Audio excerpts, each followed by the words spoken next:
qui veut ouvrir la partie débat? Je vous passe la parole tout de suite, Monsieur Nivois. Merci, vraiment passionnant. J'ai bu vos paroles. Ceci étant, que pensez-vous de la déclaration de Stephen Hawking avant sa mort, de Bill Gates, sur l'intelligence artificielle et la menace pour l'humanité, surtout dans le contexte de l'évolution des machines? Vous avez parlé de l'ordinateur quantique, mais le stockage des volumes de données qui est limité aujourd'hui, avec l'ADN artificiel, il y a des tas d'études qui sont en train de faire, donc ça donne des perspectives extraordinaires. Merci. Vous avez tout à fait raison. Il y a deux types de menaces. Une première menace est du type de celle qui a été très bien illustrée par mon collègue de l'Université de Clermont-Ferrand ce matin. La cyberguerre, les cyberattaques. Plus les systèmes sont performants et plus il y a menace. Je disais, je ne sais plus auquel d'entre vous, que la liberté humaine avait un prix. C'est que la liberté humaine implique qu'un homme qui se dote de connaissances et de pouvoirs nouveaux puisse utiliser ces pouvoirs nouveaux au bénéfice ou au détriment de l'humain. S'il ne pouvait jamais les utiliser qu'au bénéfice de l'homme, il ne serait pas libre. D'ailleurs, le bien ni le mal n'existeraient plus, puisqu'on ne pourrait faire que le bien. Et donc, c'est une réalité anthropologique qu'un homme de plus en plus puissant pourra utiliser cette puissance au bénéfice ou au détriment des autres et qu'il faut toujours réellement s'en garder. Donc voilà, mettre en garde contre ce que pourrait faire la malfaisance de certains desseins d'outils aussi puissants, ça va de soi. Et ils ont bien raison de mettre en garde. Tous les scénarios les plus épouvantables sont envisageables. Mais l'on peut aussi mieux soigner, mieux faire diffuser la culture. J'espère que l'an prochain, en Avignon, puisque vous aborderez le numérique en Afrique, vous essaierez de vous garder de la bienlisance des bons sentiments. C'est-à-dire que certainement le numérique, les machines, peuvent véhiculer les données de santé, des recettes, des moyens, les informations, l'école, réellement partout dans le monde. À condition que l'on désire qu'il en soit ainsi, et à condition que l'on mette au point les systèmes pour que cette puissance ne soit pas confisquée pour, en réalité, aggraver encore la fracture qui caractérise aujourd'hui l'évolution de l'Afrique, avec la grande pauvreté qui augmente en Afrique comme nulle part ailleurs au monde. Donc si, au terme de votre conférence d'Avignon, vous avez avancé dans la réalité de cette vision, vous aurez bien travaillé. Là, c'était un petit aparté. Naturellement. Maintenant, non, je réponds à votre question, je n'ai pas répondu à votre question. Le principal danger, je l'ai évoqué rapidement au début, le principal danger, il vient de nous. Est-ce que cet ensemble sera extraordinairement puissant et performant? Oui. Et ça, vous pouvez faire n'importe quoi. Je ne vais pas me désoler, je ne vais pas me mettre de la cendre sur les cheveux en disant c'est épouvantable. De toute façon, c'est le monde qui se bâtit. C'est le monde qui se bâtit. L'éthique consiste à dire ce qu'est la voie bonne dans un monde tel qu'il est et non pas dans le monde tel qu'on aimerait qu'il fût. Ça, c'est une règle absolument fondamentale de la pensée éthique. Le plus grave danger, c'est que totalement épouvanté, en tout cas impressionné, intimidé par la puissance des machines à penser, c'est que l'homme renonce progressivement à penser. Voilà le danger majeur pour l'humanité. Voilà le danger majeur pour l'humanité. Et c'est la raison pour laquelle, à côté de l'apprentissage de la technologie, des machines, ce qu'il y a d'original, de magnifique, de fulgurant, de désirable, dans une pensée proprement humaine, cette vibration du corps et de l'esprit doit être une ligne directrice de la prise en compte de l'évolution de nos jeunes. Il faut véritablement qu'on s'en rende compte.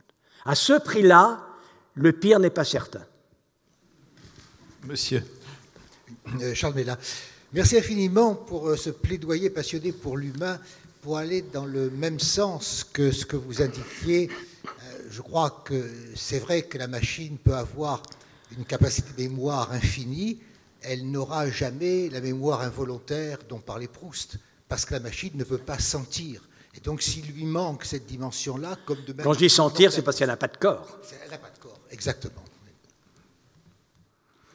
C'est très curieux que dans la totalité, il y a beaucoup de penseurs de qualité, parce que ces choses-là sont rudes, il faut pour les comprendre avoir fait des études, et donc les gens qui sont dans le monde numérique et informatique ont fait des études, et sont des gens très intelligents, j'ai pu d'ailleurs le voir depuis que je suis ici à Divonne.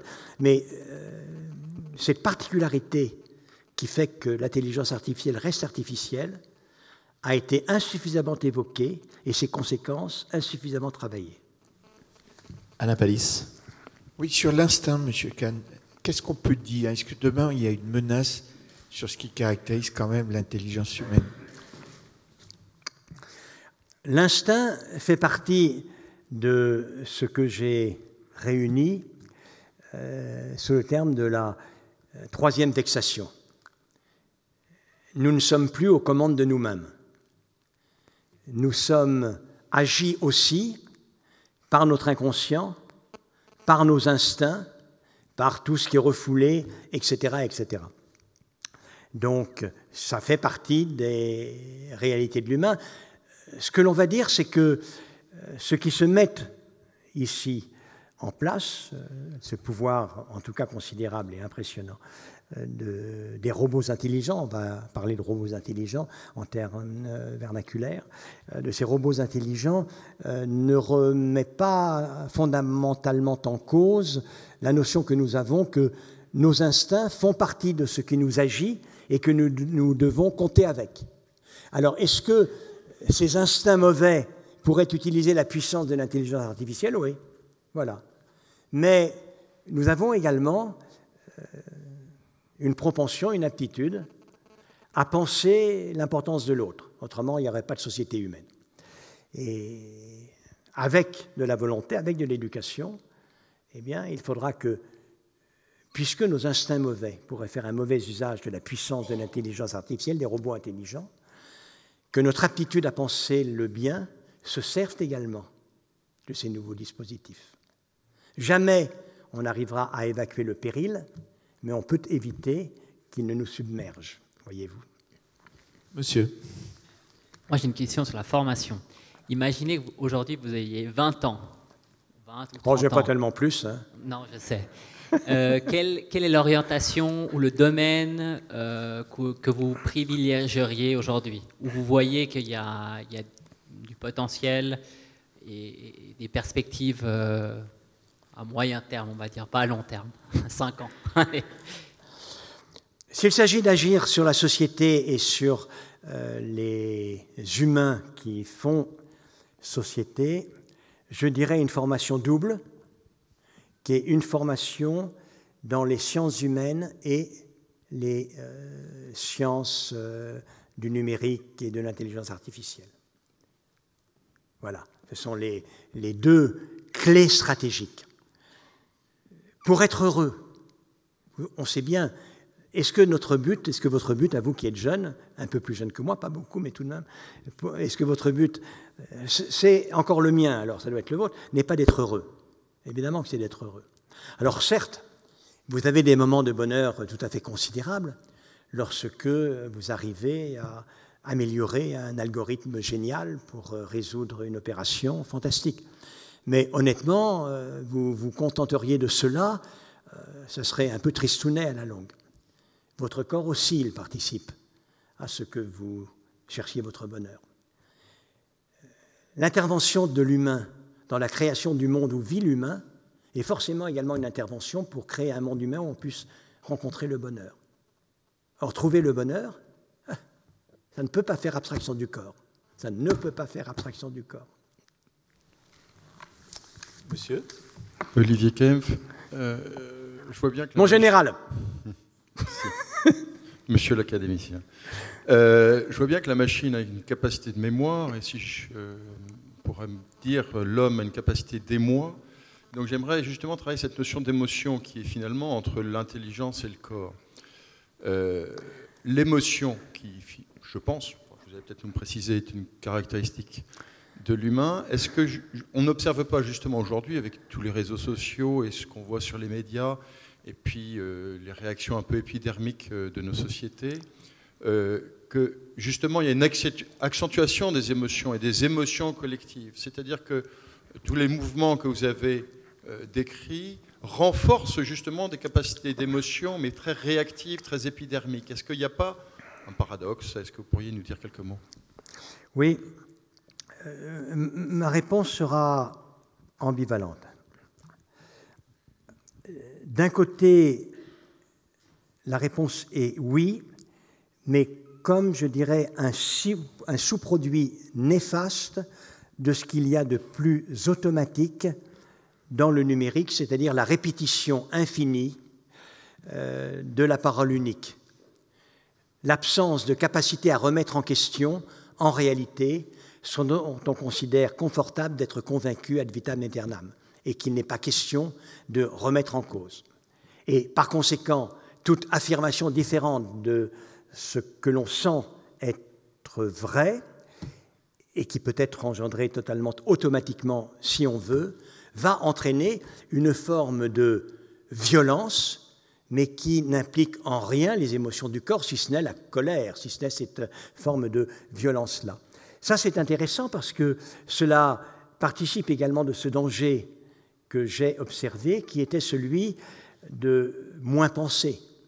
Dans l'idéal de la discussion contradictoire d'un milieu intellectuel tel que celui dont je suis issu, mon père était philosophe.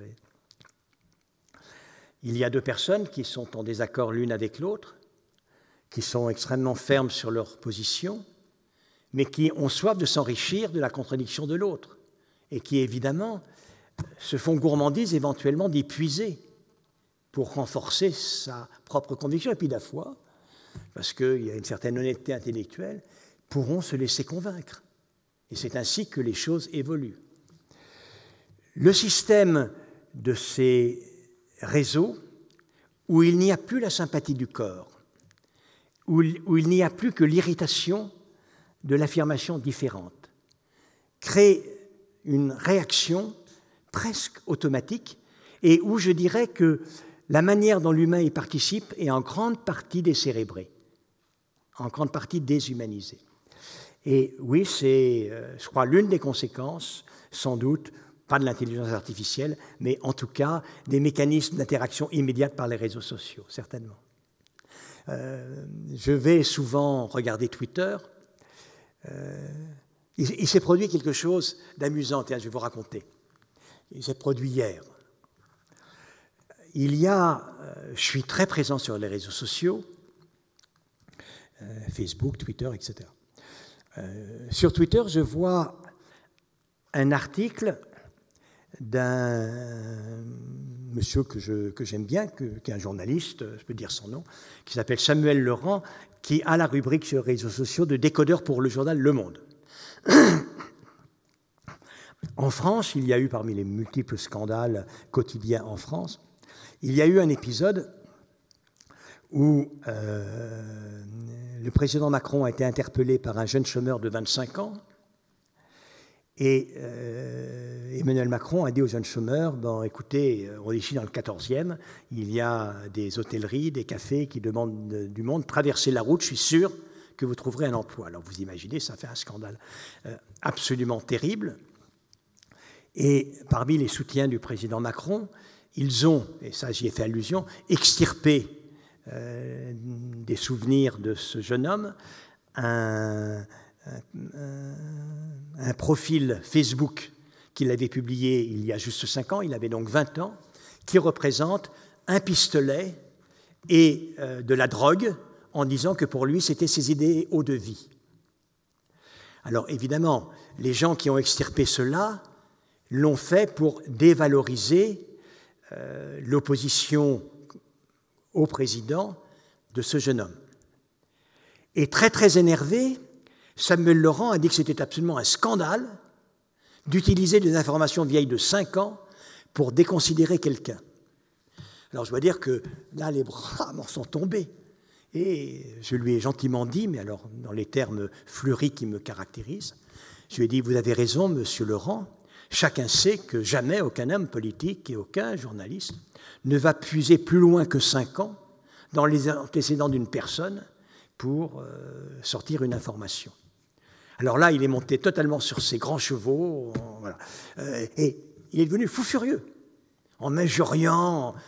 Et pourtant, c'est un homme honorable. Voilà. C'est un homme honorable, un homme tout à fait sensé, mais on n'utilise pas jour et nuit Twitter sans en être profondément affecté. Alors, on monte de rangée, donc les premières questions, c'est première, deuxième rangée. Maintenant, la troisième, donc il y a 2 personnes qui ont le micro. Allez-y, monsieur, puis monsieur Chabot après. En fait, il s'agit probablement de la même question. On parle beaucoup d'intelligence artificielle, mais qu'est-ce que vous pouvez nous dire sur l'intelligence émotionnelle? Ne croyez-vous pas que cette petite intelligence, qui ne pèse pas grand-chose à côté de l'intelligence artificielle, est quand même plus supérieure? Ce n'est pas supérieur ou inférieur.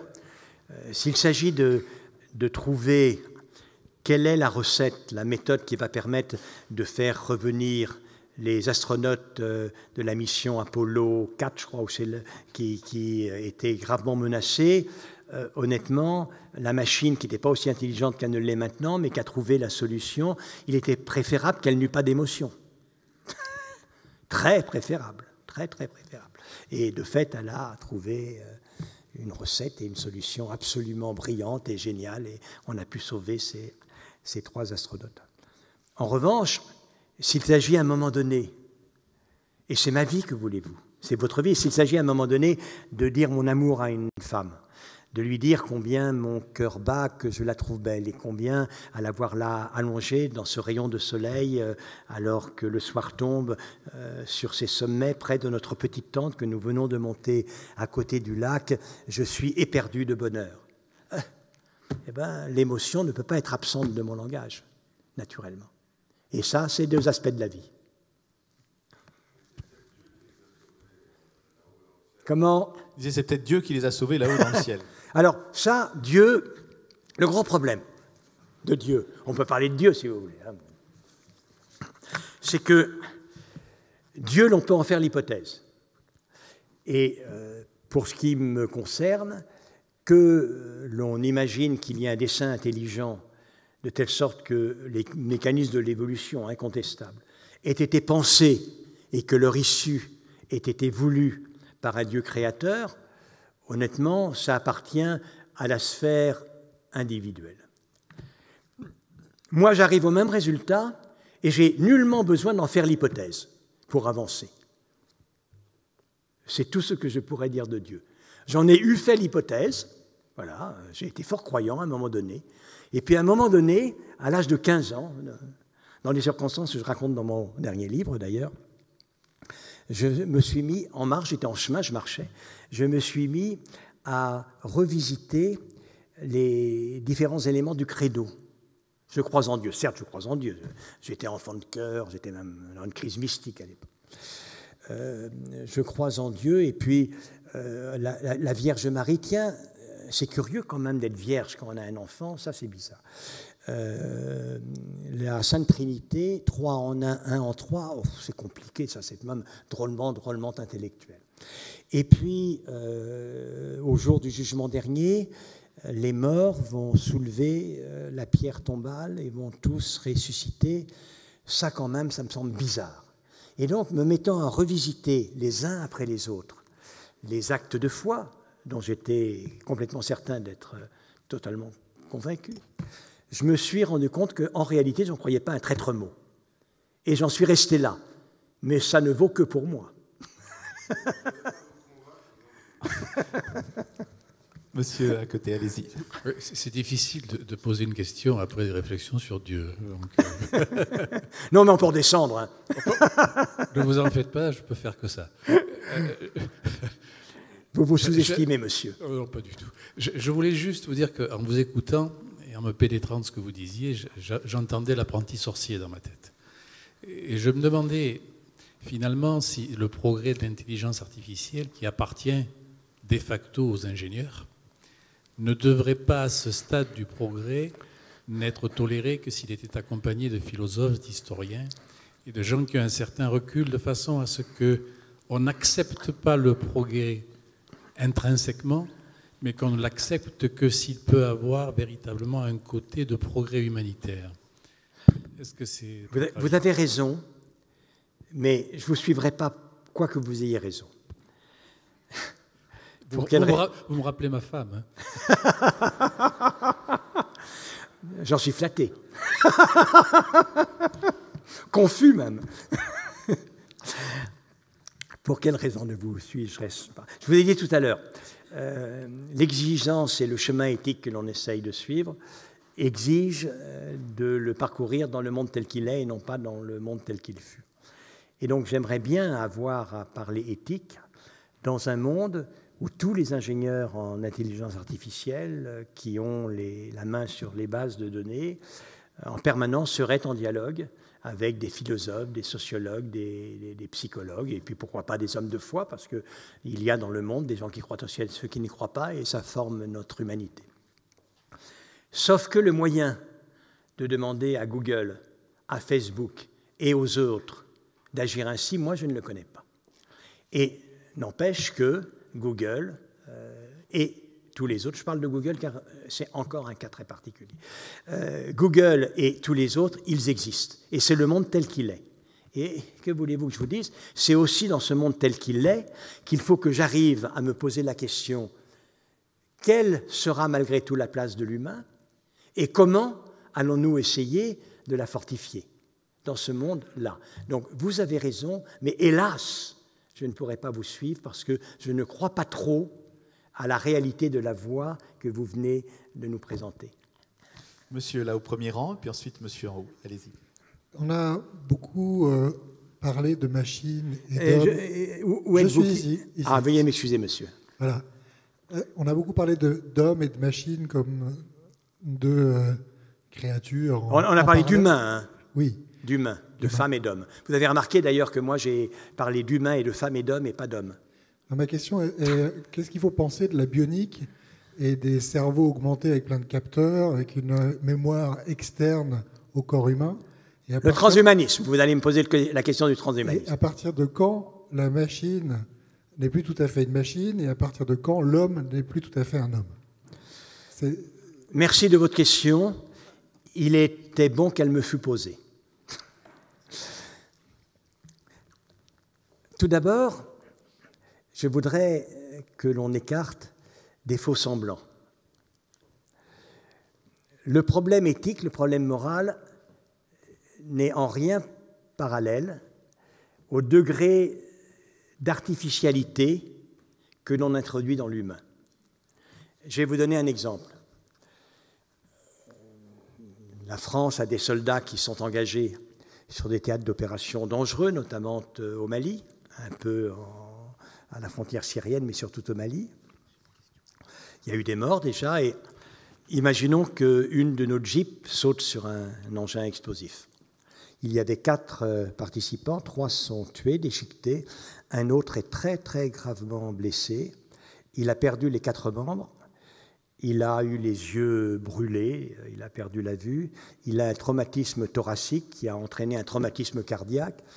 Heureusement, dans des conditions totalement invraisemblables, il arrive à être évacué, maintenu en survie.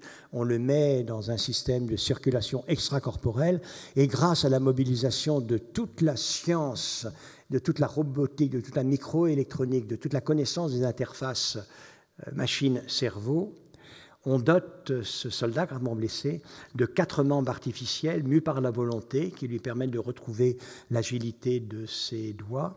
On remplace les yeux brûlés par des dispositifs photosensibles qui véhiculent un signal électrique comme le fait la rétine et lui permet de retrouver la vue. Et on a enfin mis au point une prothèse cardiaque qui permet de remplacer ce cœur qui a été traumatisé. Bien entendu, c'est un cyborg. Bien entendu. Cela étant dit, c'est surtout une humanité malgré tout. C'est-à-dire que ce cyborg-là, il peut aimer, il peut haïr, il peut faire des projets, il peut vivre une vie humaine. Et donc, il n'y a, de ma part, aucune réticence à cette évolution. Si jamais elle se confirme, elle devrait se confirmer, dans laquelle je ne vois qu'un progrès au service de l'humain. Maintenant, imaginons une autre forme d'homme artificiel qui touche effectivement à ces fonctions de la pensée. Ce sur quoi on agit, c'est sur sa pensée. On est là au cœur, et c'est la raison pour laquelle j'ai dit qu'il y avait une différence à être intimidé par les machines à faire et par les machines à penser. On est au cœur de ce qui fait la spécificité de l'humain. Donc là, oui, naturellement, il y a une question qui touche directement à l'humanité. Est-ce que l'homme, avec des dispositifs, des puces, accroissant sa mémoire directement dans le cerveau, d'abord, c'est quelque chose qui est crédible aujourd'hui? Est-ce qu'à coup sûr, ça nous donnerait un homme plus intelligent? La réponse est, en regardant ça d'un peu près, non. Honnêtement, d'abord, il n'y a pas énormément de différence que les éléments électroniques soient réellement dans le cerveau ou bien directement accessibles avec une machine externe comme ça existe aujourd'hui. Ça ne fait pas réellement grande différence. Et le fait de rajouter des puces à mémoire dans le cerveau ne va pas faire un homme plus intelligent, réellement. Imaginons maintenant que vous soyez capable de faire un surhomme, plus intelligent, plus humain, surhumain, vraiment, le mythe de la surhumanité. Là, la question, elle est différente. Je vous l'ai dit tout à l'heure, vous le savez, je suis médecin. Quand j'essaye d'être un bon médecin, il y a d'autres médecins collègues dans la salle, quand je suis médecin, j'essaye de transformer un homme malade en homme bien portant. C'est-à-dire de contrebalancer une inégalité de nature. Lorsque j'ai appareillé mon soldat gravement blessé, de la même manière, j'ai reconstitué une vie humaine. Lorsque, de la même manière, j'essaye d'appareiller une personne gravement handicapée de naissance ou après un accident, je compense des inégalités de nature. Quand la technique permet, aujourd'hui, à la frêle jeune fille brillante, au petit malingre, de largement aussi bien réussir dans la vie que le gros costaud, qui était très avantagé il y a quelques milliers d'années de cela, eh bien, la technologie, tout cela, arrive à compenser des inégalités de nature. Les gens qui me proposent comme des saints de cesser de compenser les inégalités de nature, mais au contraire d'en aggraver certaines, d'en créer de nouvelles certaines, de créer des lignages améliorés, tournent totalement le dos à ce qui a justifié, pour les gens en règle générale, ce qui a justifié la technique. J'ai raconté l'histoire hier au général, je crois, et à quelqu'un d'autre qui était avec nous, car cela a trait à notre conversation. Je suis, il y a, je ne me rappelle plus, sans doute une dizaine d'années ou 7-8 ans, appelé en consultation par ce qui va devenir, ce qui devient l'Hexagone Ballard, le grand centre où sont regroupées toutes les forces militaires, tous les états-majors des forces militaires françaises, mais qui étaient déjà les centres Ballard, où il y avait les systèmes des armements avancés, où travaillent des collègues en neurobiologie. Et il m'avait convoqué du fait de mon expérience dans le maniement des concepts éthiques. Alors, je suis aussi un spécialiste de l'éthique du soldat. Donc, je leur ai dit, écoutez, messieurs, dans l'éthique, évidemment, que les choses soient claires. Il n'y a jamais de valeur éthique en soi à perfectionner les outils destinés à tuer les autres. Donc, il faut le savoir quand même. Maintenant, je ne suis pas naïf et je sais bien que les circonstances sont, hélas, multiples, où on est content d'avoir des soldats, où des ennemis essayent de nous porter des coups, il faut défendre les nôtres, nos femmes, notre terrain, notre pays, etc. etc. Et donc, il y a sûrement des manières plus ou moins éthiques de faire la guerre. Ce qui les intéressait, eux, c'est les conséquences d'une vieille découverte de neurosciences qui était tellement bouleversante quand elle a été faite il y a une trentaine d'années qu'on n'a pas trop accordé crédit et qui maintenant est vraiment un fait avéré. On peut par différents moyens détecter les premières manifestations électriques du cerveau d'une personne qui va agir. Eh bien, le premier signal indiquant que la personne va agir précède de 150 millisecondes la conscience qu'elle a elle-même qu'elle va agir et de 250 millisecondes supplémentaires son action.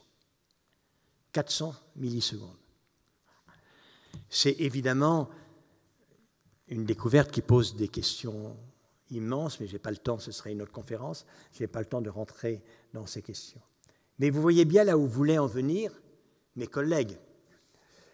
Dans le service de systèmes d'armements avancés, pour des conflits vitaux, et même pour des armes personnelles,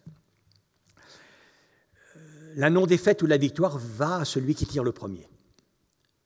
Eh bien, tirer 400 millisecondes avant l'ennemi, ça peut être décisif.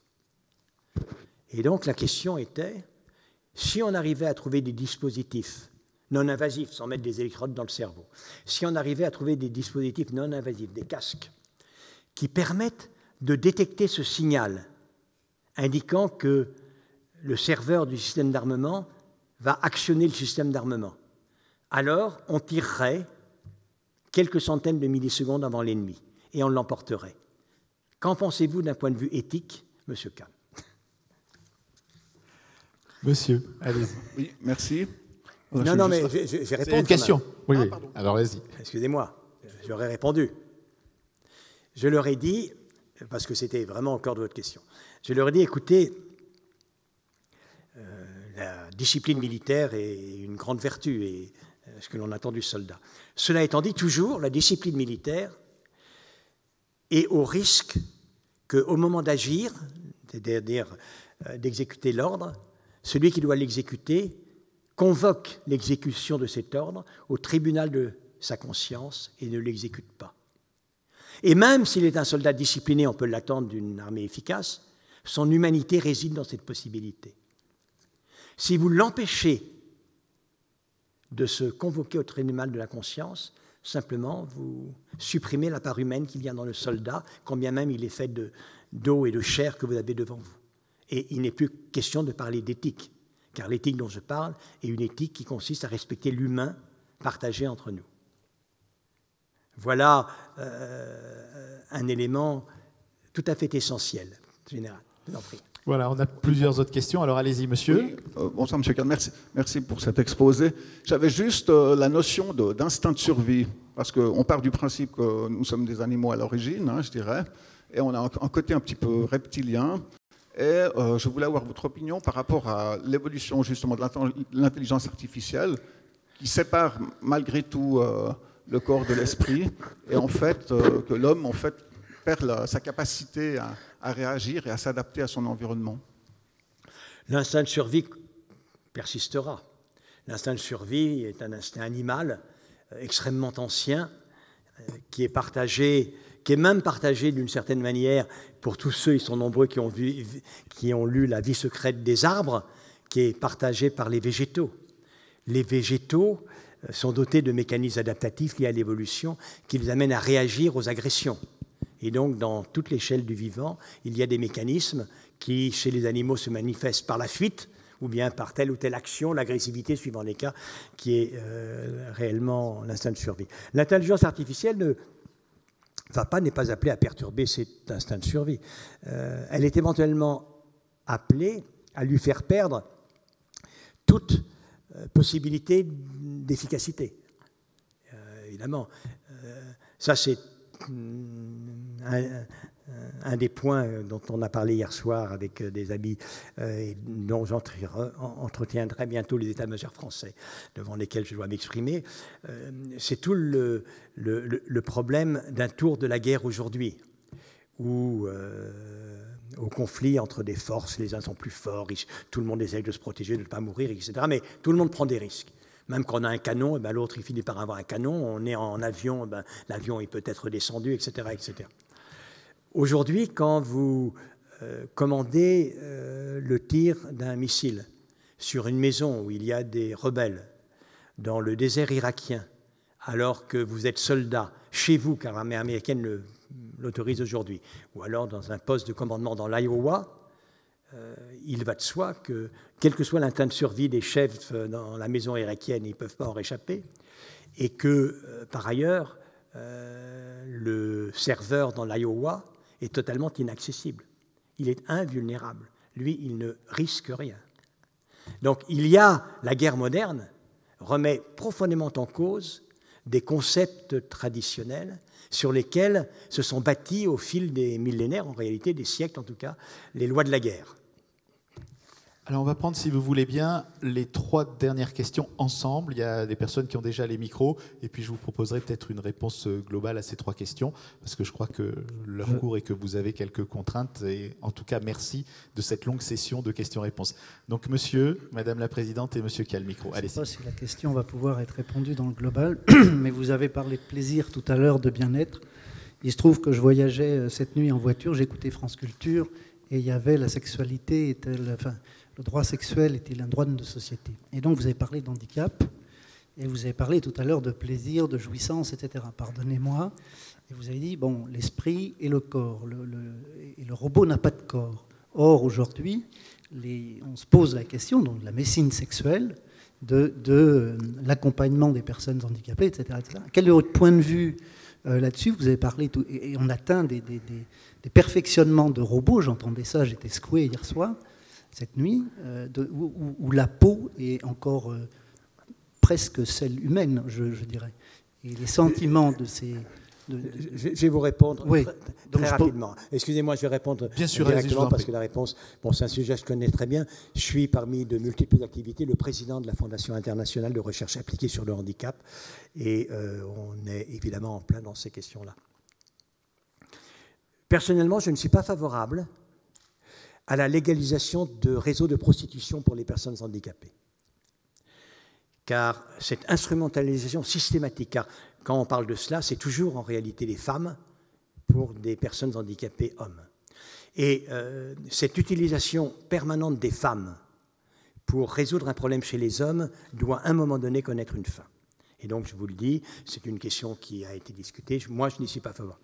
En revanche, on a primé, on a aidé le dispositif de machines, de systèmes qui permettent effectivement de poser une partie des problèmes de la sexualité de ces personnes handicapées. Dispositif que vous pouvez imaginer réellement, suivant le type de handicap.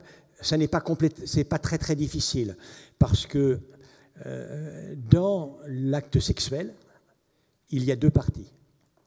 Il y a la partie de l'acte sexuel seul, qui est un langage immédiat, explosif, dont c'est de notoriété publique. On ne garde aucun souvenir précis. On se rappelle qu'on a joui, mais exactement décrire la jouissance qu'on a reconnue, ça, si on n'est pas poète et si on ne brode pas autour, c'est très très compliqué.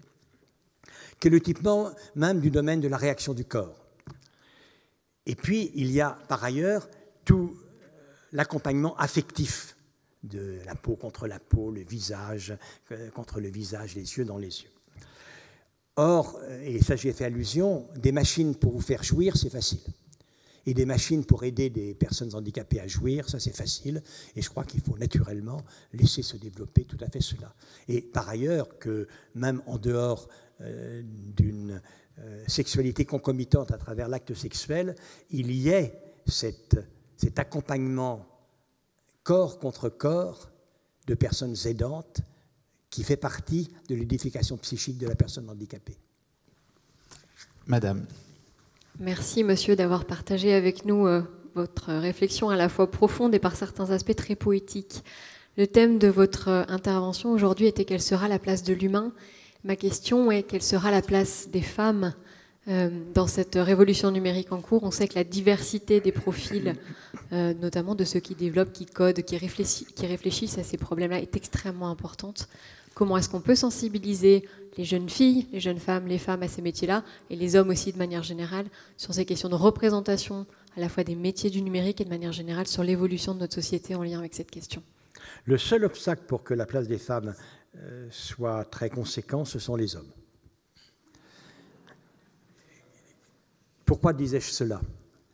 Car sans cela, les femmes ont 2 aptitudes, l'une ni plus ni moins que les autres et l'autre plus que les autres. Tout à fait remarquable. La première aptitude, c'est l'aptitude à l'habileté, à la compréhension, au maniement. On sait très bien dans nos écoles, dans vos entreprises, qu'il existe dans le secteur du numérique des femmes qui sont des collaboratrices tout à fait remarquables, inventives. J'ai dirigé donc une université, auparavant un gros institut de recherche. Parmi les personnes qui étaient les plus à l'aise dans un premier temps avec la nouvelle bureautique et puis avec tout ce qui évoluait progressivement, il y avait des femmes. Elles n'ont jamais montré aucune difficulté particulière. Et pour ce qui est de la contrepartie fondamentale, qui est de maintenir un monde de l'humain à corps contre corps et à peau contre peau, évidemment, les femmes n'ont rien à prouver en ce domaine. Donc, la place des femmes dans cette société du numérique et la société de l'humain, devrait normalement être éminente. La seule chose qu'elles auront éventuellement à surmonter, c'est une résistance et des obstacles créés par les hommes. Alors ça, l'intelligence artificielle n'a pas trouvé le moyen, on pourrait la mettre là-dessus d'ailleurs, de surmonter facilement cette réticence masculine. Voilà, nous vous prions de nous excuser pour les personnes qui voudraient poser encore des questions, mais on arrive à la fin de cet entretien. Donc la dernière question, c'est monsieur qui a le micro et à qui je passe tout de suite la parole. Allez-y. Merci beaucoup. Tout votre propos est centré sur l'humain. Et l'humain, c'est la singularité, c'est l'individu. Et je suis surpris que vous n'évoquiez pas le clonage, puisque c'est quand même quelque chose qu'on voit se multiplier. Aujourd'hui, on clone des animaux de façon industrielle déjà, et par définition, la possibilité de cloner l'homme est assez proche. Et là, on va se trouver à un moment où l'homme risque d'être effrayé par sa création. Et vous avez évoqué tout à l'heure un élément qui a attiré mon attention, c'est l'idée du refus. Est-ce qu'à un moment donné, l'homme ne va pas refuser l'évolution technique, technologique? Est-ce que vous ne voyez pas déjà des éléments régressifs qui sont en train de se développer dans notre société? Alors, dans le domaine du clonage, je vais traiter que cette question-là, parce que l'autre question qui est celle d'un arrêt, d'une pause, liée à la répulsion ressentie par l'homme de ce qu'il crée. Simplement un mot tout de même pour l'évacuer, c'est que quand on regarde dans l'histoire, ça existait des phases de cet ordre. Elles ont toujours été transitoires. Par exemple, ça peut prendre la forme d'un moratoire. Un moratoire est toujours fait pour y aller après que le moratoire est épuisé. Toujours. Il faut savoir. Mais pour parler du clonage, je n'ai pas parlé du clonage, qui est un sujet que je connais très bien. J'ai écrit des livres sur le sujet. Et je suis un des bons spécialistes, je crois, du clonage et animal et humain. C'est que certainement le jour où on pourra cloner un humain dans des conditions particulières, on arrivera à cloner un humain. Mais il n'y a pas une indication pour cloner beaucoup d'humains. Et s'il y a un humain qui est cloné, il faudra faire en sorte que la personne qui sera issue de ce clonage ne soit pas vouée à une vie obligatoirement malheureuse, stigmatisée, hors de la société, considérée comme se sentait considérée la créature de Victor Frankenstein, naturellement. Mais ça n'est pas un désastre pour l'humanité. Le désastre pour l'humanité, et ça c'est un combat de tous les jours, ça serait que notre humanité, notre société considère qu'au point où on en est de notre réflexion et de nos techniques, alors on peut se reproduire comme on le désire, indistinctement, en combinant un principe mâle et femelle ou alors par clonage. Ça, ce serait certainement une régression importante. Merci Axel Kahn, merci beaucoup de cette intervention. Merci d'avoir accepté de répondre aux questions de nos amis. Le forum continue immédiatement, mais nous vous libérons et merci d'avoir été avec nous cette année.